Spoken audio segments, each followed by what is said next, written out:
Being a leader means having a strong vision. Being a leader means understanding and responding to criticism. Being a leader means making the tough decisions and taking full responsibility for them. And being a leader means hiring a great team and always giving them credit. In this chapter, I'm going to talk to you about my leadership style and the management techniques that have worked best for me over the years.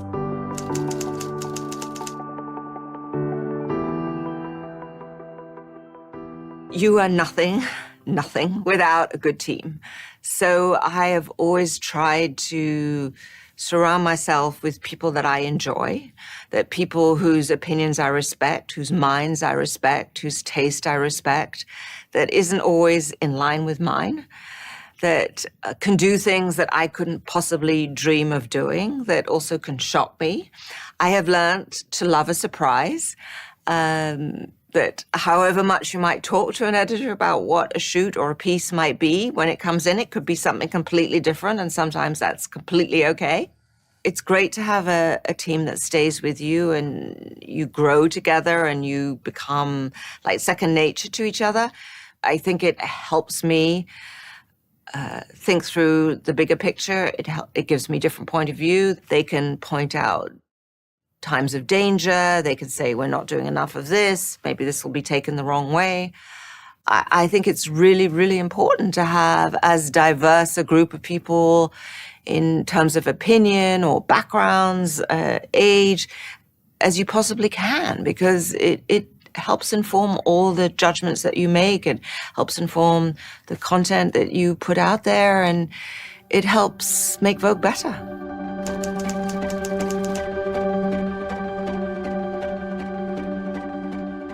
It's so important to look for someone who is a self-starter, who you feel can make decisions on your behalf, that is going to be a wonderful ambassador for you and your business. I think it's also important to make sure you find someone who is discreet, who's loyal, who's positive, who is a straight talker, but also is passionate about the world that they are about to enter, not that someone who might be seeing it just as a stepping stone to something else. I'm always thinking, can this person have a career, if not at Vogue? Can they have a career at Condé Nast or within the industry? Because, of course, they're investing in us, but we're also investing a lot of time in them.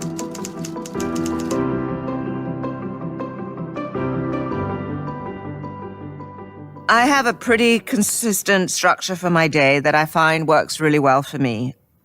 I wake up early, between 4 and 5:30. I read both the British and the American papers online, so I know what's happening. I often play tennis. I eat breakfast consisting of Starbucks. I head to the Vogue offices, and I usually arrive between 8 and 8:30. I could have meetings with my fashion editors, my features editors, or the digital team. I could be reviewing pictures that have come in from a recent shoot or reviewing clothes to be photographed for an upcoming cover.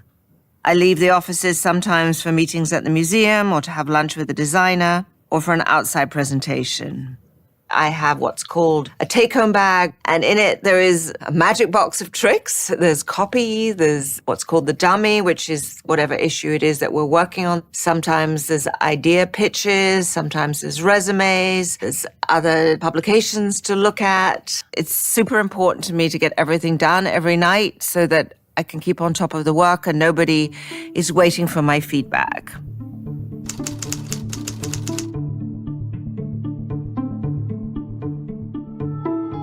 For my particular philosophy of leadership, I actually feel very strongly it's important to empower those that are working with you, your collaborators, your team, that they will work much more effectively if they feel that they can make leadership decisions on their own, that not every single little detail has to be run by other people, that they are able to make creative decisions, that they can do things on their own. I am not micromanaging. I do not believe in micromanaging. I think it's a far more effective way of achieving the best results, of making people feel they are self-starters.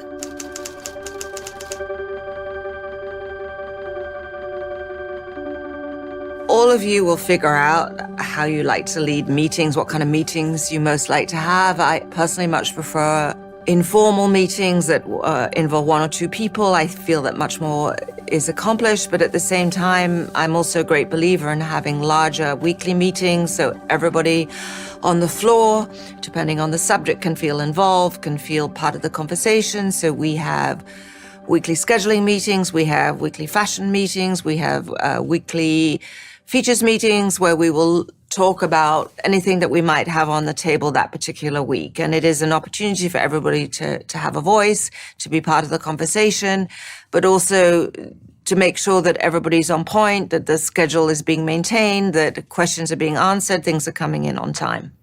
Sometimes there are people that come into my office and that I feel that they're settling in, and that is not my idea of an effective way for anybody to spend their time.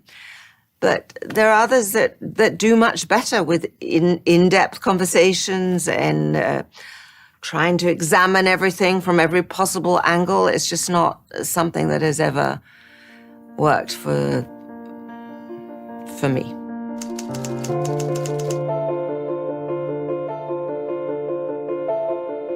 I try as hard as I can, and this is advice I think you really need to think about, to get back in as quick a time frame as you possibly can, because people work so much better when the feedback is fast, it's direct, it's honest, and they know where they are. I think that nobody works well when the atmosphere feels slow or it feels lazy. I think people lose confidence, they lose energy, they lose that sense of anything can be possible. I've worked for other people in my career that have been, to say the least, a little bit vague or unable to make a decision. And that was very, very frustrating to me, because I'm a goal-orientated person and I want to know A, B, C, D and how I get to Z. And I think that most people function much better when they're given clarity and a strong point of view.